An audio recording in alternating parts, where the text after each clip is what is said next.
Larson wins a second championship. Oh boy, this is, I wasn't expecting that. And it's heartbreak for Hamlin in Phoenix. These are our top stories on this edition of Fast Talk. Fast Talk is presented by Toyota. For the latest Toyota Gazoo racing information, visit tgrna.com. And by Sunoco. From NASCAR to your car, Sunoco Fuel helps your car reach peak performance. Now, here's the host of Fast Talk, Doug Rice. The year-long championship battle in NASCAR has finally reached its conclusion, and congrats to the champion. Kyle Larson wins it in Phoenix. He doesn't win the race, but he wins the day and he wins the war, and he's a two-time NASCAR Cup Series champion. Hi, everyone. I'm Doug Rice, joined by Alexis Erickson and Kyle Petty. Our other member, Brad Gilley, is winging his way back from Phoenix, where he was out working for the Motor Racing Network this weekend as one of their pit reporters. Great job, Brad. Hope you had a wonderful time covering the championship run. Well, it's all said and done, Alexis, and a kind of stunning ending to it all when we get a late race caution. Denny Hamlin's 2.5 laps away from being a champion. William Byron crashes. We go under the yellow. He pits. He takes 4 tires. He loses track position. And when they restart, he's never able to catch Kyle Larson. Yeah, stunning, certainly. You know, there was a time in the race where I even thought, well, Kyle Larson's done. You know, he blows a tire and you think, okay, well, that's probably the end of his day. So he's out of the championship hunt. And then here we get a late race, caution. And Cliff Daniels, his crew chief, says, we're taking 2 tires. They, jump through several people to get track position that they needed. And then when it was all said and done, They came out on top. Not on top of the leaderboard. That was Ryan Blaney. He won the race yesterday. However, Kyle Larson was the best of the 4 drivers, the 4 championship drivers that were in the race yesterday at Phoenix. And that's the way that this points format works. And so he is now crowned a 2-time NASCAR Cup Series champion. Shout out to Brad Kay. I thought he was going to win this final one. I tell you, man, I was watching that part of it too, pulling for him. But Denny and those guys, as you said, I mean, he led, 208 laps out of 313 or something like that? He clearly had the best car. He had the best car. And 2 weeks in a row, I think we were treated as fans to see dominant performances and performances of guys that rose to the occasion. William Byron at Martinsville and then Denny Hamlin out here. It just all went to heck in a handbasket at the end of the race for Denny. And if we go back, and we were talking about it a little bit before we came on the air, when we get Denny, he's 5 cars behind. The Larson is 5th, and Denny is 10th on the restart. And we should mention it's because Denny took 4 tires. Denny took 4 tires, so he's 10th. But in the middle of the corner, they're side by side. Now they're 4 and 5 wide, but they're side by side. And the race was won and lost coming off of turn 2. Kyle Larson, I believe. Kyle Larson got a head of steam headed down the backstretch. Almost got pinned on the outside wall, but got ahead of steam and was able to clear that pack a little bit. And Denny was put in a box, and he could not get out of that box. And he spent the whole backstretch trying to figure out how to get out of the box. And once you get to 3 and 4, the bottom of the racetrack on good tires, there were people blocking and trying to win the race and going and do stuff. So it's tragic. You know what I mean? Because when you have a car like that and you see a car like that, I don't care whether you like Denny Hamlin, don't like Denny Hamlin. It doesn't make any difference. That was a performance that was meant to be and meant to win a championship off of that performance, and it didn't happen. I used the word in a group text with Doug last night, just gutted for him and for his team. And you saw, I think they showed it on NBC. It might have been on Peacock when it switched over, the post-race. Denny embracing his daughters who were just in tears. I mean, when you think about Denny Hamlin, first of all, you think about the day that he had yesterday, and you're right, it is tragic because if it weren't for that, late race, 3 laps to go caution when William Byron lost a tire, we would be having a different conversation totally right different.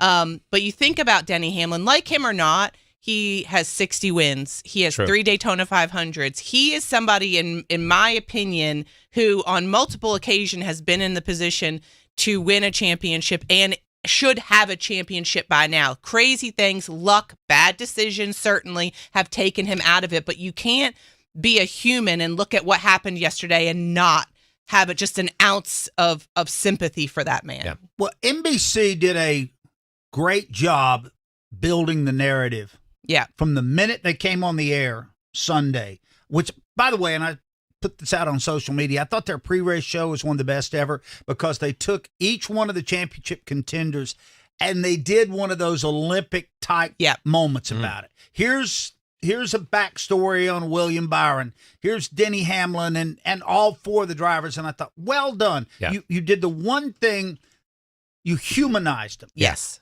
And that's why you shouldn't call them by number on the broadcast. But that's another story. This is a hill Doug Rice is going to die on, by the way. I'm in that ditch. Plant I'm not coming out. Is there a number on the flag? The hill, when you plant your flag on that hill and say I'm defending, is there a number on the flag, or does it just say Doug Rice? No, there's a narrative on the flag. Because I will never get away from the announcers constant yelling out car numbers. I'm sorry, it's not good broadcasting. There, I said it. Yeah. It doesn't. If you're trying to build heroes, yelling out car numbers doesn't do it. That's in a horse race. They even call horses by their names. And when you take that video and play it back 15 years from now in independent source, and the announcers are going, "It's the 2. Oh, it's the 11. It's the 17." You're going to go. Your mind is going to go to whoever is in the 2 and the 11 and the 17 15 years ago, and it's not going to be, No. Anyway, I digress. No, that's I digress. Fact. They did a great job of building these up as people and as humans, and applause. Yes. Applause to NBC for doing that. Good job. They did a especially good job with Denny Hamlin, showing the Joe Gibbs piece where he's talking about Denny and about his dad, and then they go to Denny, who's being interviewed by Jeff Burton, and Denny's in tears. Yeah. And you just thought, I don't care how much you hate Denny Hamlin. At that moment, you'd have to be a really cold person to hate on it. It is. Here's the funny part for me. And you would and listen, and I think, I don't care. Like I said before, love him or hate him, it doesn't make any difference. You're not human if you don't feel that pain today. The agony, the agony defeat. of what it is. Mm-hmm. I mean, if we still had the wide world of sports, we would show Denny. And instead of the skier coming down, we would show Denny wiping his face with a towel when this thing was over, because that's the agony of defeat. But here's the funny part. Is we start the year and we come out of last year and we start the year and and Denny's winning races and I beat your favorite driver and it's us against the world and it's all that stuff. And somewhere around 59 and 60, when he won those races, he got very emotional. I mean, he opened up in a different way and didn't push fans away. He invited fans in, and he invited people to come along on this journey and see where I'm going. Well, it's interesting, and I know we've talked about polls on the show before and what we think about them, but there was a poll on X that was done before the race about who would you like to most see as champion, and Denny got the overwhelming majority of people, and I think you're right. It's because at some point, I mean, people feel for him about the story about his dad, everything, and everything. just everything. You're right. Yeah. It is a culmination of all of these things. Yeah. And I've always talked about it, too, on the show. At a certain point, no matter who you are, no matter how hated you are, the script flips. Yeah, it did for Jeff Gordon. It did for Jimmy Johnson. It did. I mean, like. Listen, they cheer Kyle Busch now. Right, exactly. You know what I mean? They do. Yeah, exactly. they do. Man. I know. They do. At they cheer everybody. some point, the script flips, and I believe at some point this season that happened. Yeah, it did. And I did. think what happened yesterday is going to make it even more so. And I don't know what that age is. Yeah, I don't either. But it happens. I think as soon as you realize, wow, they're near the end of their run. Yeah.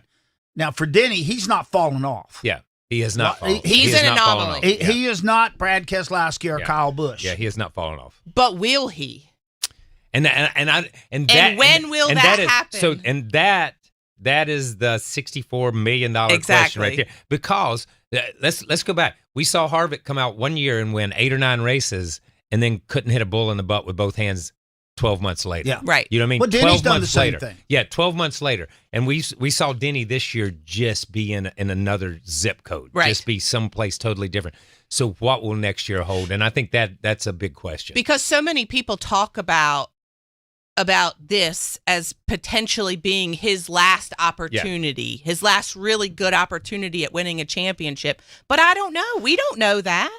Let's hold that discussion because Oh, I want to okay. know where this goes from here. And by the way, congrats to Kyle Larson. Yeah. I know Yes, he's getting for I sure. know he's getting short shifted on this Yes, for he winning is. the championship, but the story lies with Denny Hamlin today. As time goes on, it'll migrate over to Kyle Larson. Hey, when we come back, we'll give you our Toyota performance report, and we'll take kind of a look ahead at where is the next stop for Denny Hamlin.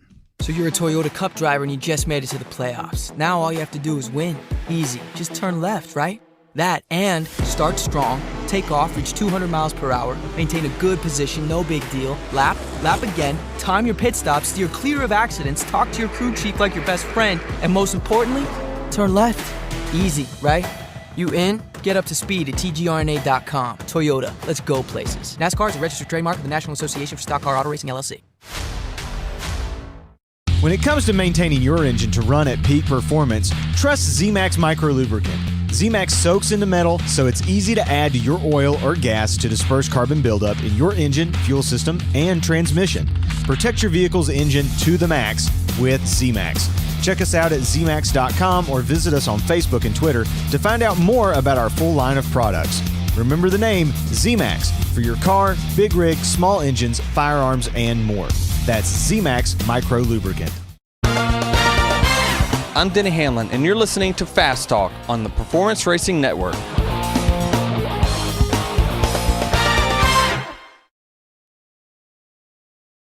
Here's Paul Doschel of Toyota. We have a kind of robust program around NASCAR, and we feel that if we're going to be there and compete against Chevrolet and Ford, that we want to be able to tell that story. And so we feel that a 360-degree approach is the best for that. Radio fills a much-needed void in our marketing program. Being able to have our commercial spots and the relationship that we have with TRN, where they talk about our vehicles as Camrys and Supras. The Toyota GR Supra makes that hard left turn onto pit road. As pace cars, the Toyota Camry pace car or the GR Supra pace car adds a nice touch to broadcast rather than when it's just the pace cars coming out of turn 4. So for us, it's really the coming together of the 360-degree approach to really make our program all-inclusive. NASCAR Network Radio drives business.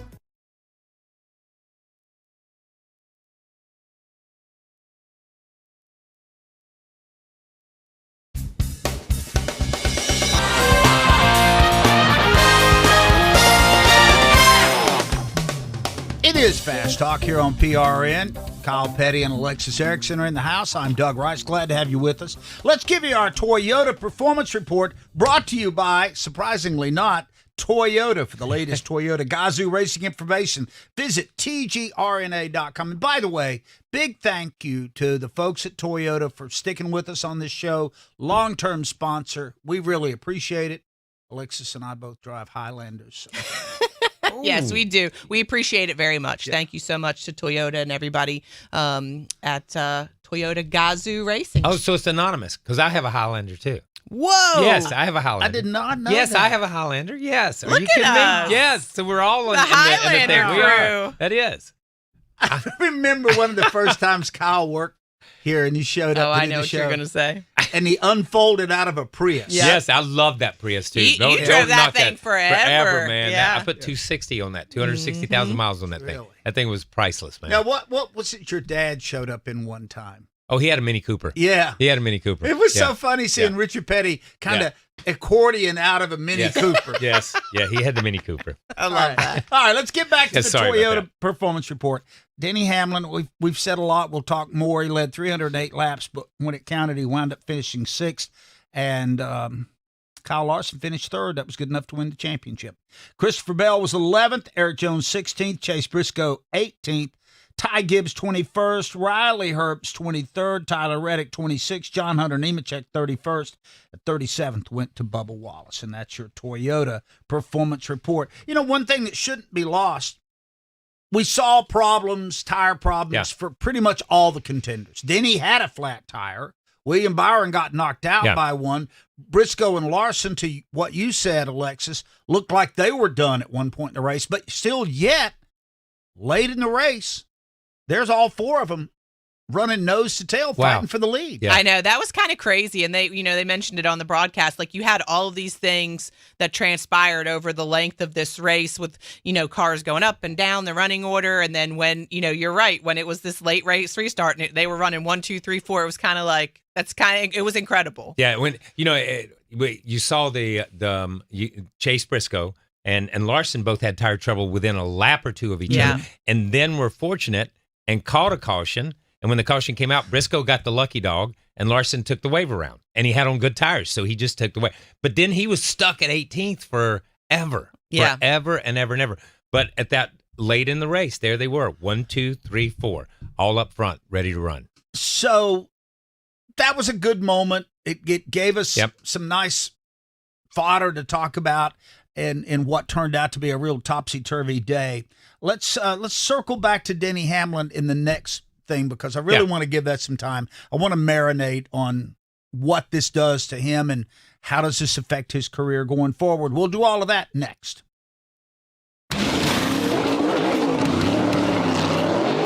From fueling NASCAR champions on the track for over 20 years to innovating 94 octane, the highest octane on the market, performance is what Sunoco does. All Sunoco fuel at the pump meets the same top-tier standards as the fuel used in NASCAR. From the track to your tank, you can trust Sunoco to help your vehicle perform at its peak. This is Kyle Petty for Echo Park Automotive, and I'm here to tell you why you should shop Echo Park before you buy a car, truck, or SUV. Over half of inventory at Echo Park is priced below $25,000, and car for car, truck for truck, Echo Park Automotive's pricing is $3,000 less than the competition. Maybe that's why Echo Park has over 95,000 five-star reviews. Echo Park Automotive is built to make sure you drive away happy. It's even in their name, Echo Park Automotive. Every car, happy owner. The official used car dealer of Speedway Motorsports. I'm Alex Bowman, and you're listening to Fast Talk on the Performance Racing Network.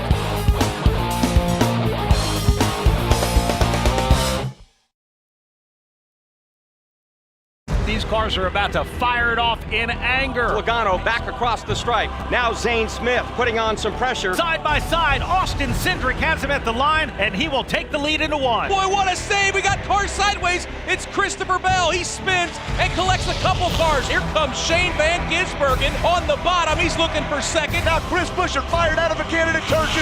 He's right into the rear bumper of Ty Gibbs. Which way is he going to go? Oh, it's a multi-car accident. I want to say 15, 20 cars. Looks like Austin Cindric is involved. Denny Hamlin. Guys, that took out about 2/3 of the field. We have a fight on pit road between two crew guys. One of them is with Ty Gibbs. One is with Brad Keselowski. Brad Keselowski will see the white flag as he drives under the start-finish line. Chase Elliott has battled at the front all night long. He's won the war. Chase Elliott has just punched his ticket to the playoff. Awesome job, man. Awesome. Thank you guys so much.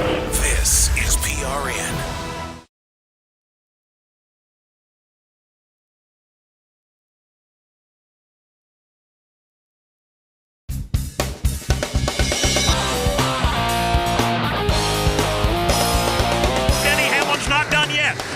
To the inside, 3 wide.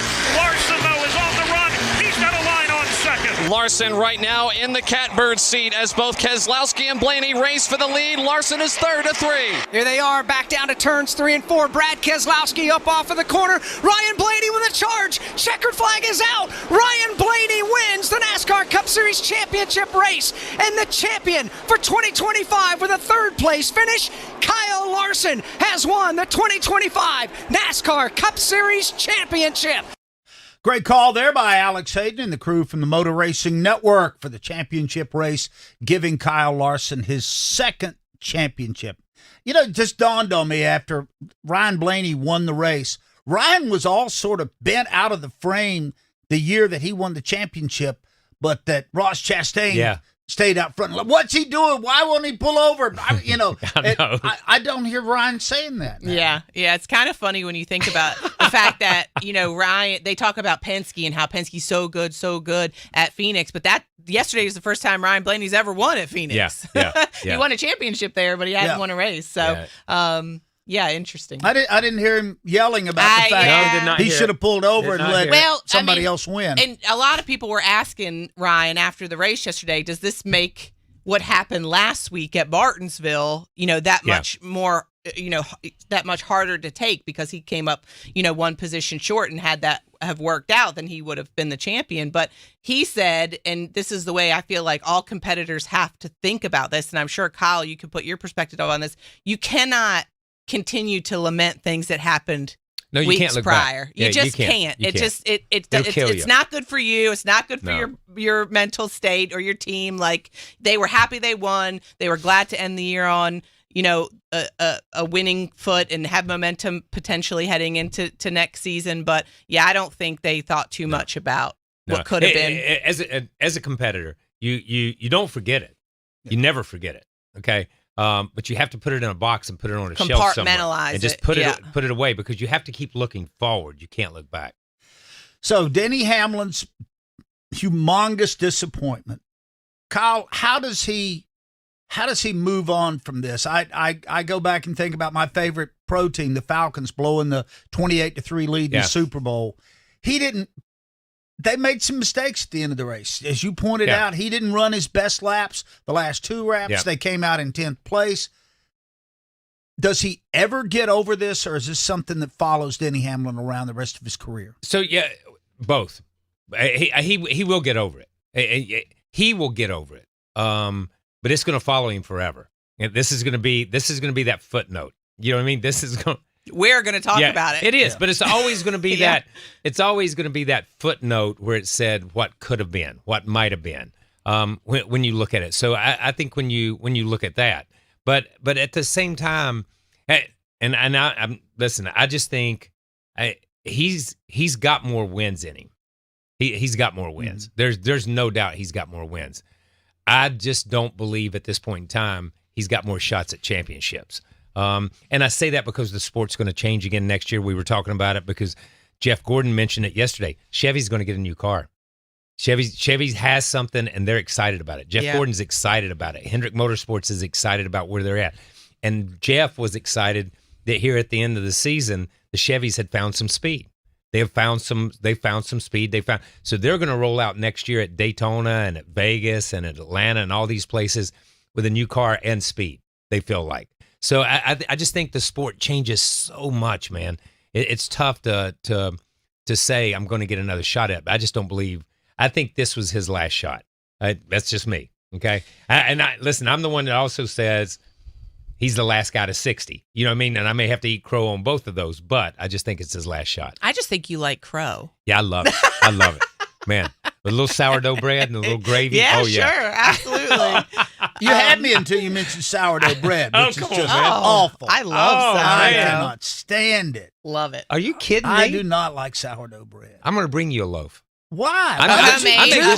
Homemade. Well, that could make a difference. Yeah. Homemade. Are you making it? I'm going to bake you a loaf of bread. Oh my gosh. Promise you. I promise you. I love it. I'm making a note right now. Hold bake on. a loaf Don't of bread. You bring him a loaf of bread and not bring me one. I will. Okay. Bake bread. I will make a bowl out of it and put some clam chowder. There you go. In That's good. That's all right. Can I do that? You can do whatever you want with your bread. Don't touch just eat mine. the bread and throw the clam chowder away, and this will be good. We have lost the show. We Come on, let's get back. Lost the show. Yeah, it's like a rain out here. Well, I want to talk, and I'm going to leave a little more time in this next segment because it's already time to reflect on the season that was. It's done. Congratulations, Kyle Larson. Your second championship. You won 4 races this year. And I know people are caterwauling about the format and how he did it. But we all knew what the format was when the year started. That's exactly right. And that includes last year when Joey Logano came out of nowhere and rose from the dead, and he won a championship. Yes. And there was a lot of yelling and screaming and gnashing of teeth, mainly because it was Joey Logano. Yeah, that has a lot to do with that one. That's exactly right. That's true. Yeah, because if That's it was true. Chase Elliott, there wouldn't have been. there would have That been, would have been the greatest there would have been point no system gnashing ever. of teeth. I can tell you that. No, a rendering of garments or anything. No, it would have nothing. all been fine. It would have been perfect. And the world would have gone on Yes, with yes. lots of rainbows and flowers. But that's not how it happened. So we're back in that soup again. Let's talk about what we may be talking about 2025 in reflection. Let's talk about your health insurance. There are a lot of reasons why people need affordable health insurance. But here's the bottom line. You know you need affordable health insurance. For you, a spouse, a family member, whatever. I'm going to give you a free hotline to call to find affordable health insurance that can cover all your health insurance needs in case you get sick or have an emergency. Plus, cover vision, dental, and more. And there are no long-term commitments. You can keep your plan as long as it's affordable. And for the price of a cup of coffee. We're not talking about one of those fancy coffees. For the price of a regular cup of coffee a day, you can have quality, affordable health insurance. Call the Health Insurance Hotline for a free quote. 800-275-7851. 800-275-7851. 800-275-7851. That's 800-275-7851. I'm Bubba Wallace, and you're listening to Fast Talk on the Performance Racing Network.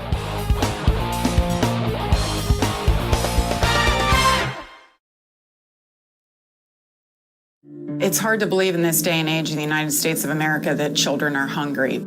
Our time on this planet is short. We have to give back to those in need. Every child has a chance, no matter what obstacles they may encounter. Never have we been taxed more as a society to help kids the way we are right now. At Speedway Children's Charities, our mission is simple. Help every child we can. Because all children Deserve joy. And hope. And love.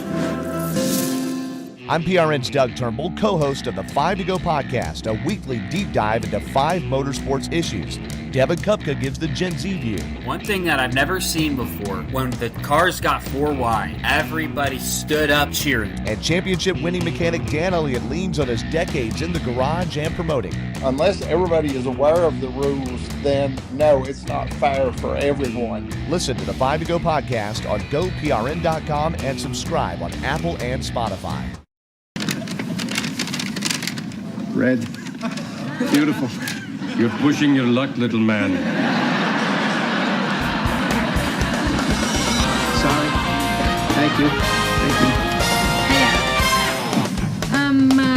I know it's a little early, but let's go ahead and start looking back a little bit at 2025. And I primed the pump here with the folks saying we were going to talk about this. And it's not about who had the best year, worst year, that sort of thing.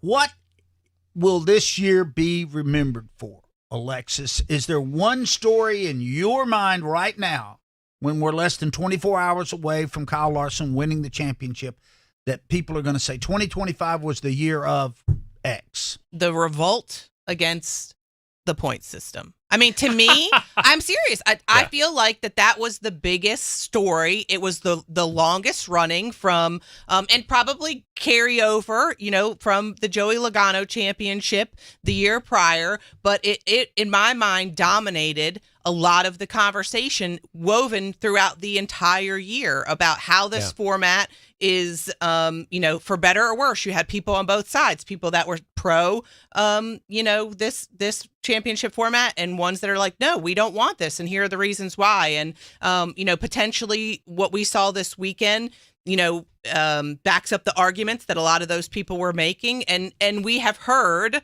from reputable sources that there will be a change to the format going forward in 2026. I know that I am not privy to that information, so I have no idea what it will be. But in my mind, that was one of, if not the biggest story that dominated the entire course of the season. Yeah. And it was strange because it dominated the conversation before we even got to the playoffs. Right. Yeah, you know what I mean? That is the strange part about that. So I think I think you have to look at it from every different angle. And I will say this. I think from a fan's perspective, that's going to be their story. That's what they're going to remember, a lot of that stuff. I think if you're a competitor in the sport, I think you're going to look at this season and say, nobody really grabbed this season by the throat and said, it's my season. Nobody. It was an open field, and everybody went every week thinking, we got a shot. Because we saw Christopher Bell knock off 3 in a row early on, and everybody was putting his name on the championship trophy. And then we saw Denny come back and do it and win races in a row. And we saw the Toyotas be strong, but then we saw the Chevys get fast, and we saw the Fords run good. And so I think we saw a little bit of that. So I think the competitors are going to look at it that way. If you are NASCAR, you're going to look at it as the year of the lawsuit. Yeah. That's what it is. And depending on what happens in December on that, the whole world may look at it as the year that NASCAR was shook to its core and changed direction. So I think there's a lot of different things that you're going to look back on, but it really honestly depends on your perspective on where you're at, whether you're a fan, whether you're a competitor, or whether you're the sanctioning body. And I think you're spot on too when you say in December, like, the story is not even completely written yet. Yeah, not yet. Not yet. Like, we have a champion. We know how the points have played out. We know all of those things. But as far as like NASCAR in 2025 and what it will look like going forward, the story isn't completely written yet. Well, got to get the lawsuit done. Done. Sounds like, as we're talking right here, that it'll be settled and maybe not go to trial, but that's subject to change. I hear a different story every day. Well. Yes. Mediation went so well, so yes. But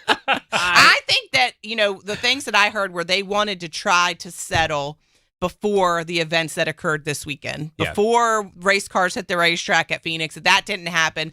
That I don't know. I'm not a legal expert, but that leads me to believe that we might not be getting a settlement, but we'll see. I don't know that we had a new star pop up. No. Chase Briscoe, a little bit.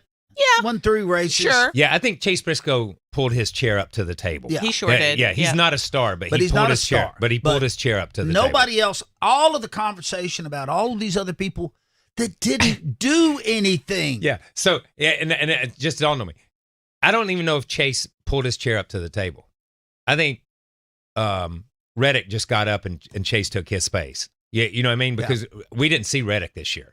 Not really at all. We didn't see him. And here's the guy that was supposed to lead 2311 into that. So I just, you're right, but we didn't see a star emerge. Now I will say, I take a little bit of exception to your point, Kyle, on the fact that it was wide open, and the reason why is because it was wide open if you were a Hendrick, a Gibbs, or a Penske driver. Yes. It was not wide open in the way that it was a couple years ago when these cars first rolled out and you had a bunch of other teams and the playing field. I think, Doug, you had a stat a couple weeks ago, and I don't remember what it was, but those 3 big teams won, 80% or something. All but 5 of the races. Right, exactly. It's bigger than that if you take SVG out of the mix, which I know you can't. But he won 5 races for Trackhouse. Without that, they win 1. That's right. But I'm going to say this. I remember, and as you bring this up, I remember us sitting here the first year of this car at this very table, sitting here talking about how at that time it was going to be as level as it was ever going to be. Right. Because the big teams didn't know any more than the small teams or the mid-sized teams. No one had any more information. No one, and we saw some great runs by Front Row, by different teams who stepped up and led races and were able to run up front, not only on restrictor plates, but everywhere else. But you're right. As we've gotten deeper into it, it's gone back. In the words of the great Jimmy Spencer, the cream rises to the cream. And so that's where we're at right now. The cream has risen. I mean, you look at this, and I do think it's not a glamorous story. It doesn't have a lot of sex appeal, but the fact that 3 organizations run the roost and will. Oh, yeah. And will. And will going forward. I don't see any of that changing. But those three, let's sidebar, those 3 organizations are just extensions of the 3 manufacturers. Exactly. Who run the business anyhow. Mm-hmm. When you look at the sport now, the manufacturers are the dominant player in the sport. They may have a bit different name on the car from a sponsorship, but the manufacturers are the dominant partner. And you mentioned something else, Doug, and I think that it wasn't a huge story, but I do think that it still needs to be mentioned, and that is what Shane Van Gisbergen did on road courses this year, and kind of the genius behind Justin Marks putting him in that car, and what we will see potentially in 26 when it's him and Zilich battling back and forth for the road course supremacy. True. Since you mentioned his name, Connor Zilich, who dominated the Xfinity landscape, and I know we don't talk about the Xfinity Series a lot on this show. He won 10 races this year. He goes to Phoenix, the overwhelming favorite. They don't have a great day. They get outrun by Jesse Love. Yeah. Jesse Love that won at Daytona, and he won the tail end. Jesse Love wins the title. If NASCAR had a fear about the Achilles heel of this point system being exposed, that's Exhibit it. A. Yeah, that's it. Yeah. If I'm going in the court, that's all I'm taking. I'm taking that final race, and I'm taking the stats from Zilich and the stats from Jesse Love. And this is not a knock against Jesse Love. It's not a knock against him. He won the championship under the existing system that we had. He is the champion. You can't take that away from him. But when you look at the stats and you lay them side by side, you as a fan, you question, and you're like, how's this kid even on the same racetrack with Zilich? How's this kid even racing for a championship with Connor Zilich? So it is the poster child to say maybe something does need to be looked at. And we don't know what that's going to be. We don't. No.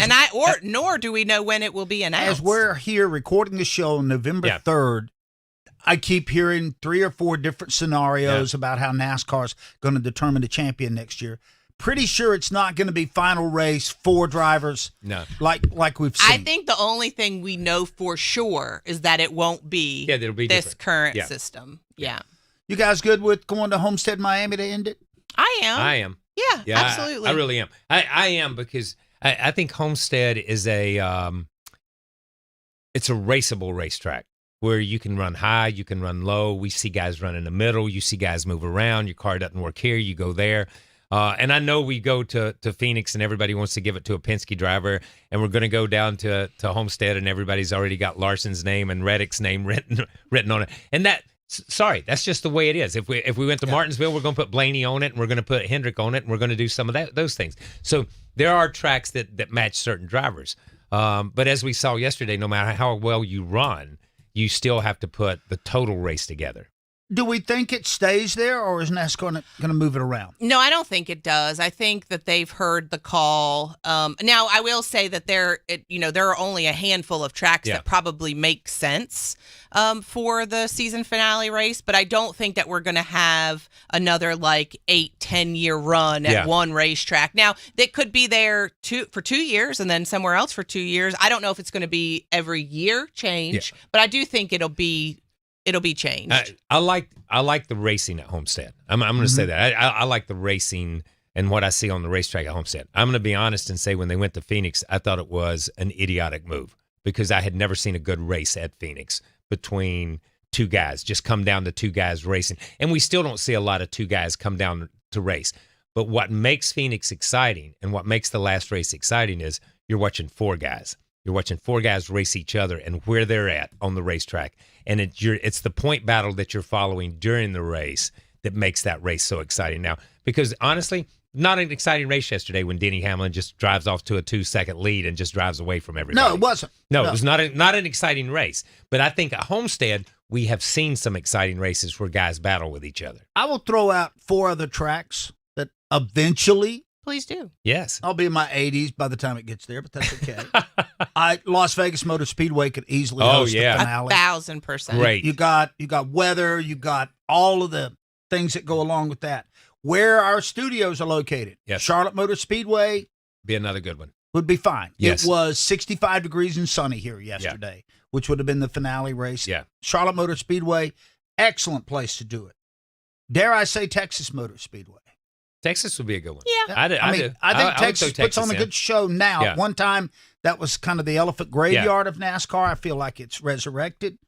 All right, here's a wild card one. What about Darlington? Man, Darlington has put on some shows lately. I think it would be a good race. Darlington has put on some. Listen, I'd like to see them try it. If nothing else, just go there and give it a shot, man. Give it a shot one time as the final race. And you can't say that you don't want to race at Darlington because the weather could be crazy. Yeah. You just ran last weekend in Martinsville, Virginia. Yeah, that's true. That's true. That's a good point. Great point. 1 week removed. Well, they used to. The finale used to be in Atlanta. And that's not as far south as people think. Yeah. And where they had the snowstorms in Atlanta wasn't the finale. It was the spring race. The spring. That's exactly right. Yeah, I cannot name the number of times I've sat in the infield at Atlanta and watched the snow move in. Yeah. I cannot name the number of times I sat in a room at a Ramada Inn and only ate at a Waffle House for 3 days waiting for the snow to melt so that we could leave Atlanta. I can tell you that, too. That was that blizzard year. Yeah, that blizzard year was crazy. Can I just say that you just brought up something, a light bulb kind of went off in my mind. Years past, and Doug, you can account for this, some of the biggest story has been weather. Yeah. It has been rain delays. We were not really plagued with that this year. Crazy. We had such a great weather year. Yeah. I can't even, I'm sure there were some races that were impacted, but like as I sit here now, there were years when it felt like every single week we were Daytona dodging got rain. started late. Right. Yeah. And outside of that, I don't remember anything. I don't know. Yeah. Such a great weather There was year. not a race moved to another day. Yeah. And that's unbelievable. It is. It is. It really is. So, whatever. In this time of climate change, it is unbelievable. Well, see, the climate changed. It changed for the better in our In the particular. words of Daryl Warkworth, there's a vortex, and Yeah. it starts turning. Once them cars get going around in a circle right there. I miss DW. Yeah, I do too, man. Same. I do too. I just wanted to point that out because Yeah. I felt like it was kind of crazy Yeah, when you that think is. about it. That's a great Well, point. especially when you live in the broadcast world Yeah. and your Yeah. entire life is affected by a cold front in Terre Haute. Weather feel is crazy. When you have to feel for weather. When it's like, okay, we're gonna delay 30 minutes, so we're just gonna BS for 30 minutes. Yeah. Here. Let's just talk about things for 30. Yeah, that's not good. No, because I run. Listen, even with my depth of BS, I run out. I run out after a while. I find that hard to believe. Yeah, I do. I may call It's you. not that. it's not a never-ending tank of BS I do. that Kyle Petty has. I do run out. I do run out. All right, we got to take a timeout. Green flag, black flag rolls your way next. From fueling NASCAR champions on the track for over 20 years to innovating 94 Octane, the highest octane on the market. Performance is what Sunoco does.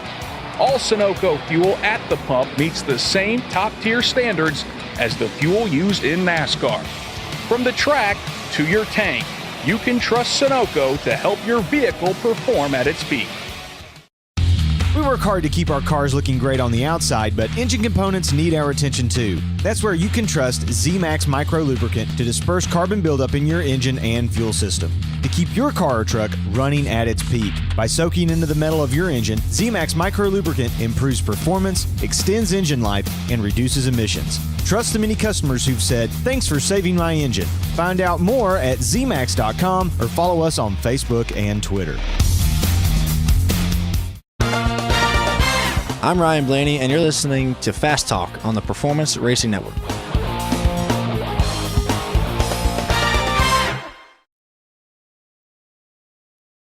Hi, this is Brett McMillan. Join me each week for the True Reporters Roundtable, known as the Pit Reporters. This is not what we're used to and accustomed to seeing. That, I think, with a backdrop, is why a lot of fans are a bit sour on Denny. He still wants to play that role that now Denny has taken on, but him and the A-car haven't had the same success. You can't be the villain, and it doesn't really work as well if you're not winning, and Denny Hamlin is doing just that. Check us out each week on the Performance Racing Network.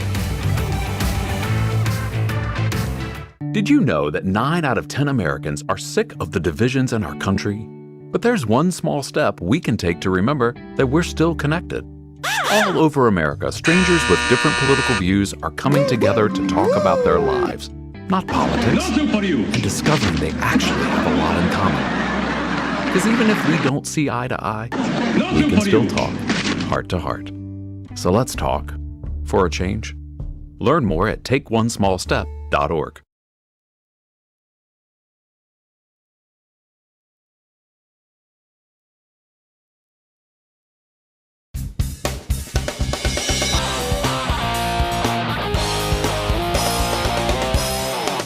By the way, thanks to everyone that has made Fast Talk a part of your weekly routine this year. We will continue off-season shows. We'll start cranking those up in a couple of weeks. And normally what we do is we go out and find high-level media members, or at least we think they're high-level, and we spend a couple of segments talking with each one of them. So chances are your favorite media personality will probably be showing up on the program here over the next few weeks during the offseason, get their perspective on what will be rolling around in 2026 and what the big stories were from this past year. Let's do this now. It's time for another edition of Green Flag, Black Flag. All right, I've got high-level statements I'll be reading here today. I got 5 of these. Oh, my goodness. I never have 5. So we're going to... Questions from a hat. That's true. And our panel will give them cerebral examination. They will either give it a green flag. If they disagree, they'll give it a black flag. If they're all in agreement...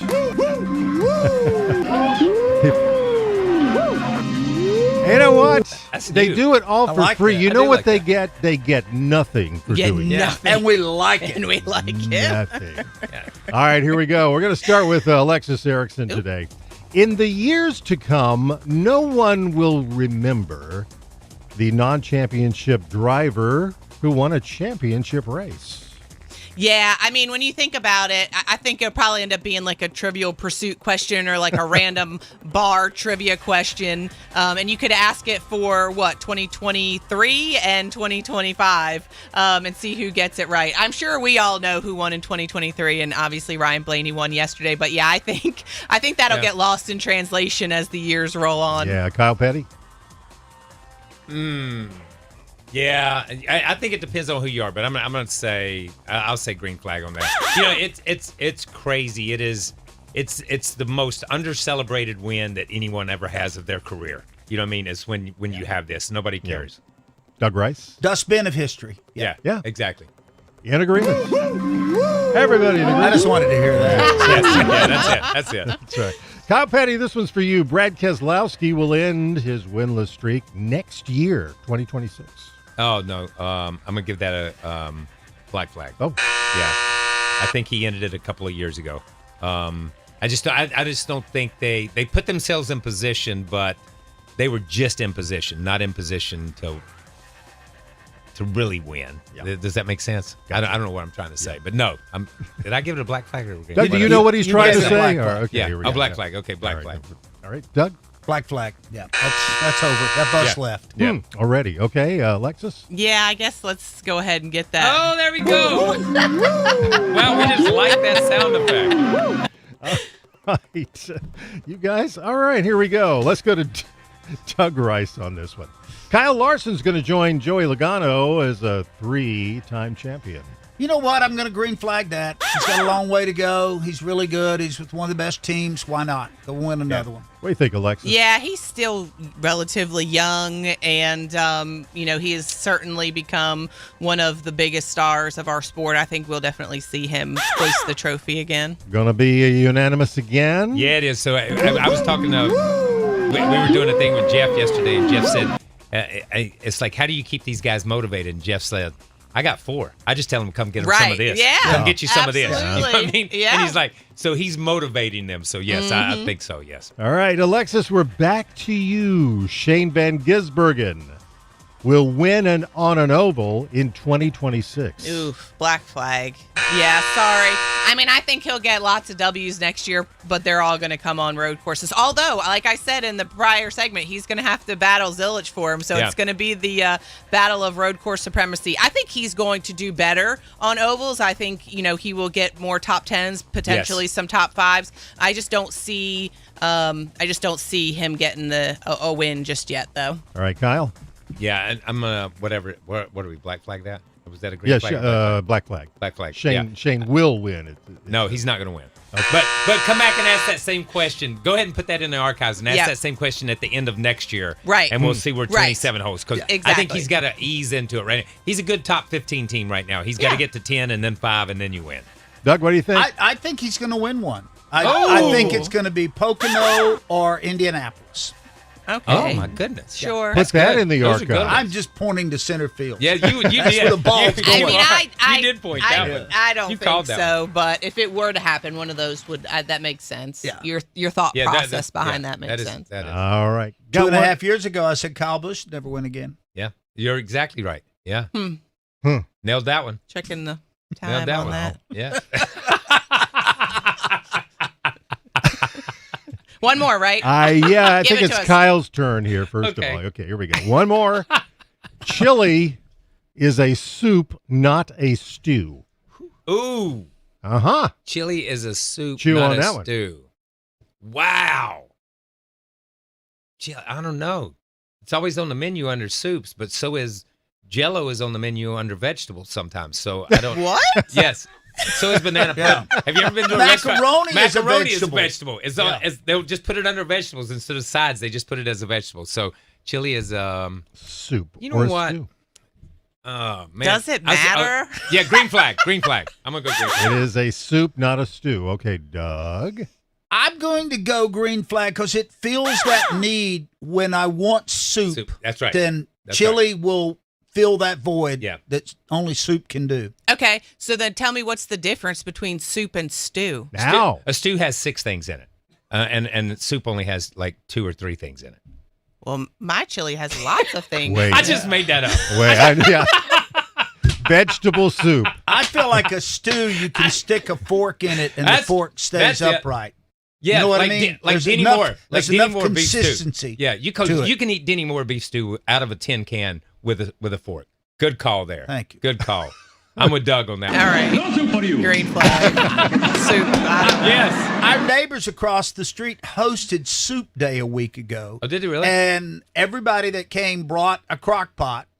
And we knocked out their power, by the way, but So blew a breaker. yeah, we did that. But everybody brought their best like soup in a crock pot, and we sat around outside and enjoyed soup. It was fantastic. That is a cool idea. Yeah. Yeah. And we found out that National Homemade Soup Days in like February. Yeah, but it should be in November. Yeah. Well, it could be any day Or your October. heart wants it to be, Doug. Or stew you know? day. I Stew like day. I like a good soup. Yeah.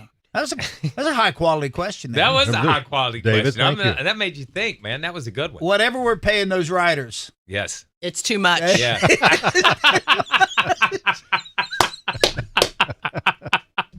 Oh, God, I love Mondays. I do. love Mondays. You know, I liked it when Alexis was first new to the show, and she was so timid, and now Be careful what you wish for.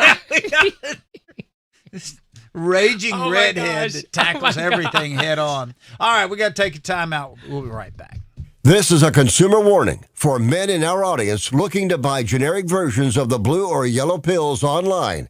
Be very careful. Many of these products may be completely ineffective. Our research team has found versions of these blue and yellow pills for the remarkable price of about $1 a pill. They have a success rate as high as 87% to help men with erection issues. And remember, with a price as low as $1, you'll get more bang for your buck. Call now and we can confidentially ship your order with no questions asked. Call now to learn how to get our versions of the blue or yellow pills for about $1 a pill. Call now and ask for express shipping to get your package in days. 800-245-4816. 800-245-4816. 800-245-4816. That's 800-245-4816.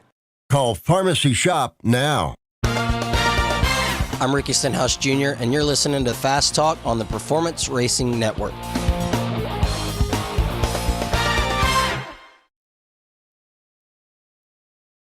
Hi, I'm PRN's Alexis Erickson. Want to listen to PRN anywhere you go? By downloading the PRN mobile app, you can listen to live race broadcasts and have on-demand access to your favorite shows like Fast Talk, Pit Reporters, Garage Pass, and PRN's At the Track. Download today to make sure you don't miss any of the action. Get the latest racing information at your fingertips with the PRN mobile app, available on Apple App Store and Google Play. Find more information at goprn.com. in Iraq. Our truck hit a roadside bomb. I had about 16 surgeries on my hand so that I could regain function. And when I came home, I needed a new roof due to a storm. And I was about to lose homeowners insurance as well. I applied for Operation Homefront Critical Financial Assistance Program. And it's good to know that when we come home, there are people who are there that care about us. Operation Homefront, they've really been a blessing.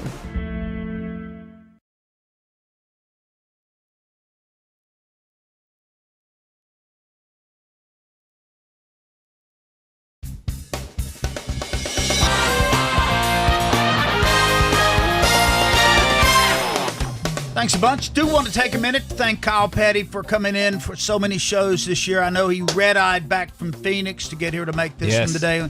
We always appreciate your contribution, man. Love working with you. Listen, I love coming in. I say it all the time. This is one of my favorite things ever is to come in here and work with you two. So thank you guys for letting me do it. I appreciate it more than you know. We certainly enjoy it. Do we have time for one last thing? Are we going to do that? I guess so. We got one last thing. All right, Alexis, go ahead. You know, I think I'm just going to keep mine short and sweet. I'm just thankful. You know, here we are at the end of another year, and there's so much back and forth and consternation on what's right, what's not right. You know, is this champion legitimate, not legitimate, format discussions, all of these things that are like, you know, hanging over us. But I'm just thankful to have had another year working in a sport that I really enjoy. So thankful for that. Thankful for Doug and for Kyle and to be able to come together and do the show every Monday. You know, and obviously thankful to the Performance Racing Network for still putting money in my bank account every couple weeks. There you go, girl. That's good perspective. Yes. I'm going to go to a real world thing and not in the sports deal, and Alexis will figure this out real quick. Many years ago, we had this little intern come in and be a part of our life named Jessica Gallela. And now Jessica Fickenshire is one of the highest ranking women in all of NASCAR. She is the chief experience officer for Speedway Motorsports. She was instrumental in the comeback. And Kyle, you were a part of that, of North Wilkesboro Speedway. Yes. She spearheaded that effort on the ground and has just been a tremendous person. Her husband, Jim, or affectionately known as Meemer, worked for PRN for a long time. He now works for Speedway Children's Charities. And this past week, Jessica started her chemotherapy for stage 2 breast cancer. So if you're the praying kind, we would welcome that. Good wishes, vibes are everything. She is one of the most awesome people I have ever met in my life. And I know it's not going to be easy, but if there's anybody that's tough enough to get through it, I think Jessica Fickenshire is. Yeah, we love you, Jess. She's one of the strongest, if not the strongest person I know. So I know she's going to fight this thing head on. We're thinking about you. And think about everybody, because I don't know that there's anyone that doesn't know somebody that hasn't been directly affected by breast cancer. So if you see in October and you're watching people wear pink shoes or whatever, they're doing it for a really good cause. So, Jessica, make it through this, and we'll get you back down here. And she doesn't like to be interviewed. I found that out when she did the North Wilkesboro. Then let's interview her. Then let's do it. Yes. That's what this is all about in this room. Yeah, this is not about your comfort level, Jessica. That's right. So heal up, and we're all thinking about you and praying for you. Thanks to the great team that puts this show on each and every week as we wrap up this regular season edition. Brad Gilley is normally a big part of the show. Kyle Petty, Alexis, myself. We talk about David Stiles and Kent Bernhardt. You hear Kent a lot of times. He is the person that is doing green flag, black flag, and David Stiles, ultimately very, very talented young man that fills a lot of roles on this show, and we enjoy doing it, and we hope that that shows up. I know it's a little bit different than most other shows. We don't take ourselves too serious, and from that, we derive a little bit of joy, and we hope that you get some joy out of that too. So for our entire team, thanks a lot. We will continue through the off season. I said we will have some media-centric shows coming up here on Fast Talk.